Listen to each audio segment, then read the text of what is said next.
The first image here that I saw is I see these two little kids. One's a boy and one's a girl.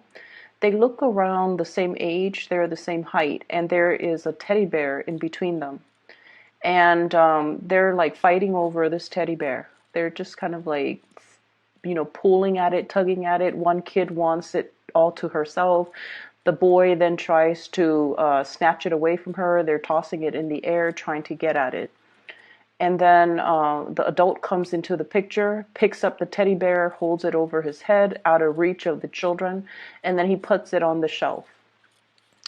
So that's the image here that I'm seeing. And what I feel is some of you might be called into a situation where you are going to have to play mediator.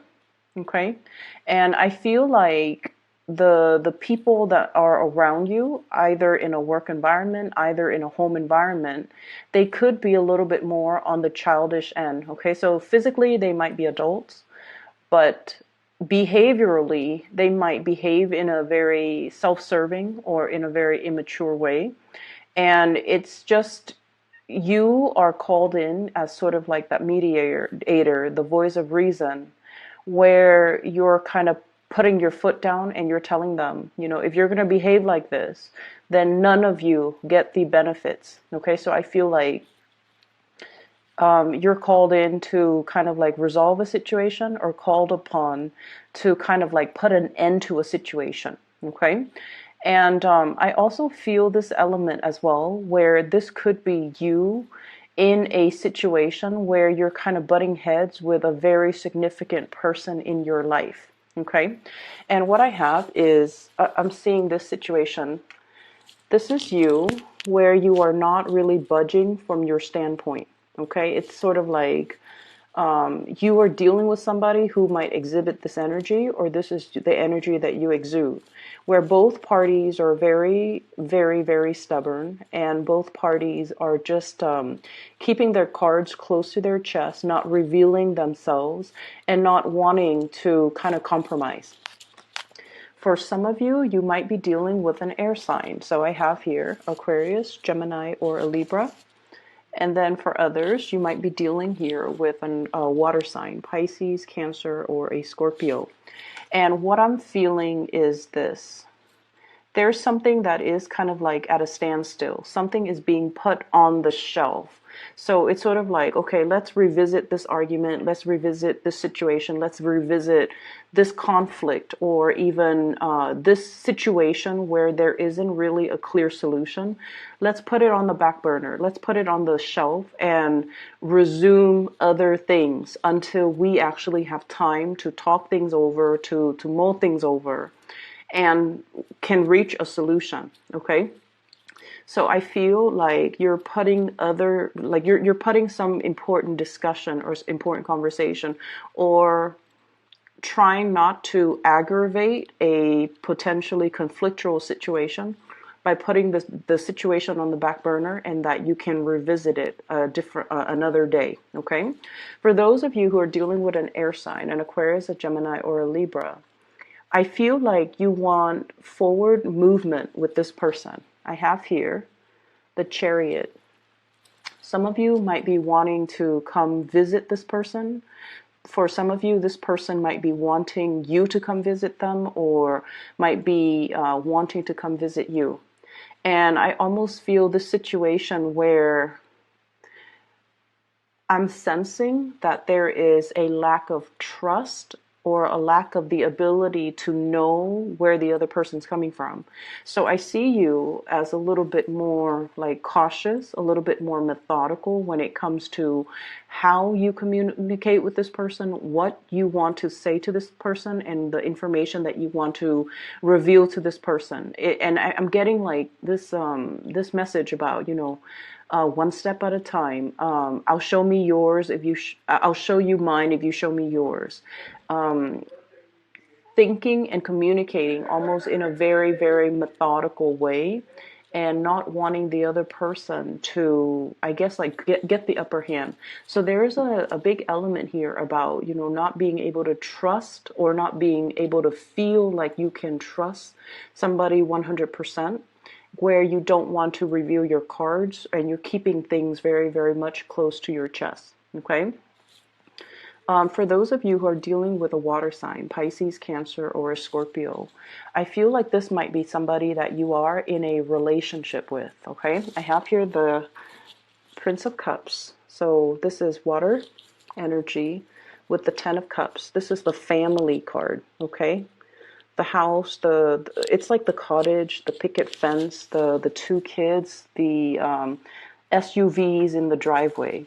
So what I feel is, for some of you, you might be in a relationship with this person, this water sign, and I almost feel like you're trying to fix things. So if you have been having a lot of conflict, a lot of like, ideological differences, a lot of like not being able to see eye to eye, and I feel almost like you're trying to appease this person. You're trying to find ways to dodge or navigate the energy around this person so that things don't descend into more conflict, so that you can restore the peace and the harmony and things like that with this person. I almost feel for some of you, there's almost a situation where it's like a long-standing relationship that has been kind of like, how you've been with somebody for too long, and you're too comfortable with one another, and the relationship has gone a little bit stale, and you don't even know, and you're questioning possibly the direction of the relationship. Are we still headed in the same direction? Are we still moving in the same direction? Are we still wanting to stay together? And I see like you're doing some serious reassessment as to the viability of the relationship moving forward. Okay. I'm also feeling as well, this is a person that requires a little bit more from you. They require you to open yourself up a little bit more emotionally to them. They're feeling possibly like they have been Ten of Wands. They feel like they're putting in a lot of time, resources, energy into this relationship, and they want you to chip in more. They want you to, help them out. They feel a little bit emotionally either isolated or alone, or they're giving so much of themselves physically and emotionally, and they want you to kind of like step up and meet them halfway. And I just feel like at this point, you're assessing the situation, and you're also wondering, like, am I able to give any more of myself? Do I still want to be in this relationship, or do I still want to be in this situation? And is it possible for me to step in? So aside from that being a romantic partner, I feel like this is also somebody that you are sharing responsibilities with in the work sector. Okay. So it could be a teammate, it could be a colleague, it could be somebody that you are starting up some type of project together. And I feel like there has been a lot of stalled and delayed plans, because I'm feeling as well that there needs to be a little bit of a compromise between creative differences. Okay. So there's a lot of work that needs to be done. But if two people are not able to agree on a course of action on how to move things ahead, then I feel like it's really, really hard to get everything done, because it's like, it's not a one man's job. Everyone needs to be on board. Everyone needs to contribute. Everyone needs to have like a common goal, a common purpose, and a common vision in order to move things along. And I just feel like there's something here that is indicating, there's a lot of compromise. There's a lot of like delegating responsibility and relinquishing control that needs to happen, as well as trying your best to try to appease the other person. Okay. So don't be too fixed in your own personal agenda. I feel like the time to compromise is now. The time to get things done and, move things along, and especially trust that the other person or the other people that you're dealing with know what they're doing, and that they are competent and self-sufficient enough that you don't have to, that you can trust that they will get their they will contribute, and they will, get their fair share of the work done. So learning to delegate, learning to contribute, and learning especially to compromise as to the vision of the project that you're trying to bring into the fold. Um, there is as well, I feel like, I see people coming to you and they're asking you for things, like they're not physical things. They're asking you, how would you do this? How would you solve this? How would you resolve this issue? Is it A or B? And I see you having to do a lot of like research, digging into a situation, unearthing some information, unearthing something a little bit further, possibly reverting to or like perusing scholarly journals, large volumes of database.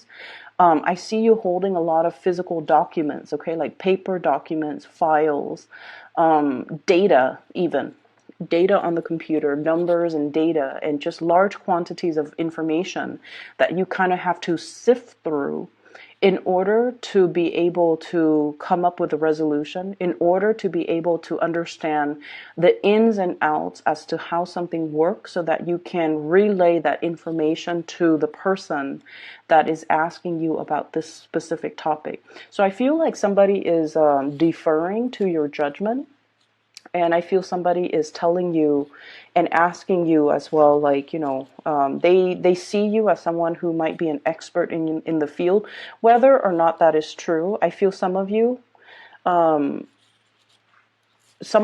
might know a little bit about it, and so others might misinterpret and might defer to your judgment. And I feel like you might not know something, and so you're going to have to do a little bit more digging and a little bit more groundwork in order to provide them an accurate answer. And I feel like you're taking it upon yourself to do the digging, to do the research, to do the preliminary, kind of like stockpiling up the information, compiling the data, getting all the information together, learning things from your end, just so that you can feel confident that the answer that you give them is going to be the correct answer. So there's lots of people coming in, and I feel like it is going to be quite, a busy, as we round out okay, planning a trip, planning to come see somebody, planning to communicate with somebody, and then wanting to see like where are things going to go. So it's like taking the first step to initiate contact or initiate conversation, and then seeing where things are going to lead to. And this is page Princess of Swords, Page of Swords in this deck, and this is all about communication, as well as Knight of Wands, trips and travel arrangements, as well as wanting to connect with another person in a more physical way. And when it's in the reverse, it's almost like the conversation needs to happen first before the plans will come into the picture, okay?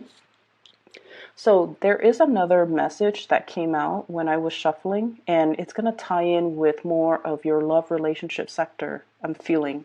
So I see this man. He's walking in a very I want to say like it's a desert type of an area, and it looks almost like the Grand Canyon region, where the soil is very red and there are mountains and just really beautiful scenic landscape in the background. All of a sudden the ground starts shaking and the ground splits in half, and he's standing like his 2 feet are like right on top where the land splits in half, and he has this split second to make a decision. Do I lean completely over to the left, or do I lean completely over to the right? And so as this is happening and the land kind of, splits off and kind of breaks open under him, I see him moving to the right. And when we look at these reading in terms of, tarot readings, the right always indicates the future. The left is always, usually the past. Okay, so the fact that he's jumping towards, as the land splits up, he's jumping towards the right, indicates to me that you're at a point where you're willing to move ahead and you're willing to grab up new opportunities. And the way that this is playing out, I feel, in your love relationship sector is you could potentially have two people that you're choosing between. The first one might be a water sign, a Pisces, a Cancer, or a Scorpio. And this is somebody that brings you a lot of stability. It's very status quo. And the thing about earth signs and water signs is that they complement each other very well. And the earth sign provides that security and that physical security, whereas the water sign provides the emotional security. So together, earth and water signs in general blend and mesh really, really well. Okay, so I feel like that might be somebody that is in the here and now, or either in the past, or you've had a lot of shared history with. And there's some major shakeup that's coming into the picture where you are trying to figure out, is this connection still worthwhile? Is something that I should move forward with? And is this something that is still bringing me emotional happiness? And then on the other hand, we have a new person that you might have as well have known for a while too. So we have here the Page of Swords as well as the Queen of Swords. And both of these indicate this is somebody that you are still communicating very heavily with, okay? Air sign, air energy, Aquarius, Gemini, or Libra. This is someone, needless to say, air signs. They're very, very, very intelligent. They're witty, they're funny, they're crafty, they're very creative.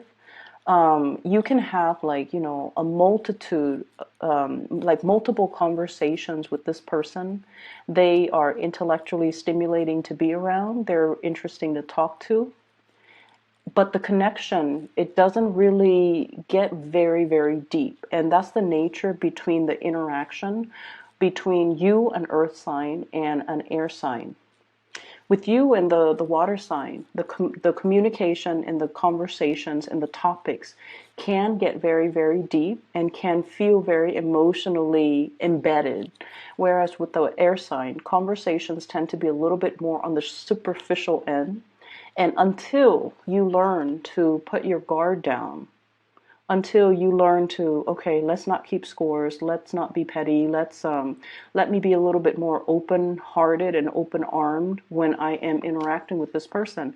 Until you learn to do that, air signs don't really open up until they feel secure and until they feel safe. So between you and between the interaction between you and this air sign, I feel almost like there might have been some type of a stop go, like green light, red light. There might be a lot of things swirling in your environment, in their environment as well, that is hindering your ability to connect with each other. So for example, you might catch each other at inopportune moments. Okay, you're busy, they're busy. When you're not busy, you come to them, they're busy. When they're not busy and they come to you, you're busy. So it seems like energetically, it's like I see almost like two polar opposites, like magnets, the poles of the magnets where they kind of repel each other. And then I feel like there aren't enough ideological differences either. So when the two of you talk, you dwell a little bit too much on the differences, and because of that, the communication it's a little bit kind of like blocked. And as a result of it, you can't really have these deep-rooted emotional conversations with one another. And then I also feel like because of that, you're kind of torn between two things. Which one should I, jump towards? Okay? So when I feel like this reading is all about boiling down to the fundamentals, okay? Boiling down to like the essence of things. When we strip away all the exterior obstacles, when we strip away all the facade, we're left with just two individuals. And I feel like, you're kind of thinking about and thinking long and hard too, because I feel like you're really, really weighing out and measuring these decisions very, very carefully. On the one hand, you're clinging onto something that is very familiar, but once again, the ground is shaking from under you. It's almost like that carpet, that rug being pulled out from under you very, very slowly, and it's like you're resisting the pull. And if you ever play, tug of war, even with a dog or with another person, it's sort of like you have to kind of gently pull and ease your way out. And I feel like that's what's happening. It's like you're hanging on so tightly that the other person, or, you know, the universe even, has to kind of like readjust the rug and then kind of like gently pivot it in order to move it away from you. And then when that happens, it's just a matter of, you know, which direction are you going to go. And what I'm seeing here is, I'm seeing many of you are doing, this is the Magician.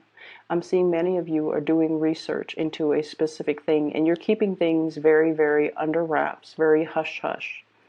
And what I saw when I saw this card is, I'm thinking about like somebody who could potentially be thinking about separation, about divorce, about like child custody, studying up on the rules and regulations and laws, about like, okay, if I were to divorce, how much is my the person I'm with going to get? How much do I have to pay in alimony? How much do I have to pay in child support? Or likewise, if I were to get a divorce, how much does the other person need to pay me every month?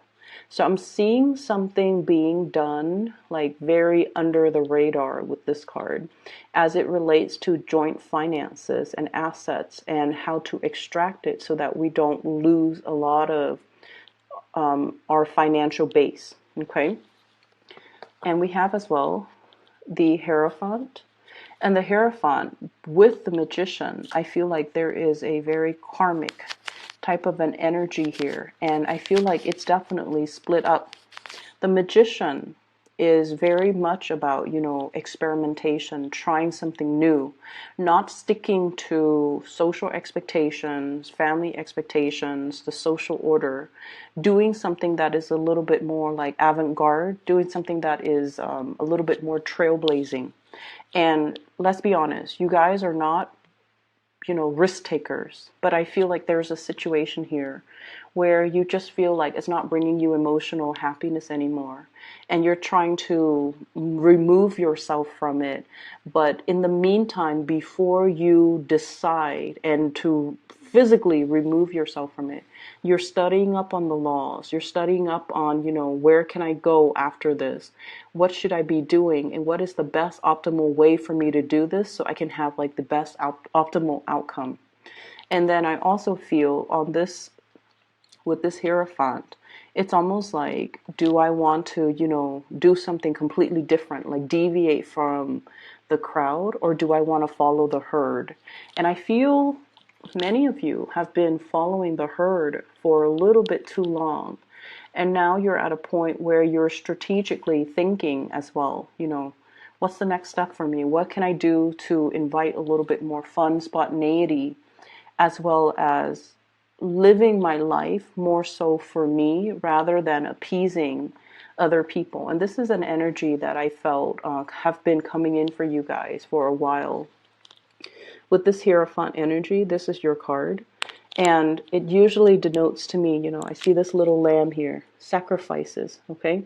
Making personal sacrifices in order to follow tradition, in order to play it safe, in order to do things that are socially or even, you know, just culturally, or that family, friends, loved ones, society expects of us. And in the meantime, this little lamb, we are kind of like sacrificing our wants and our needs because we feel like it is too selfish of us to behave in a way where we do things only for ourselves. So I feel like you're grappling with this major dilemma.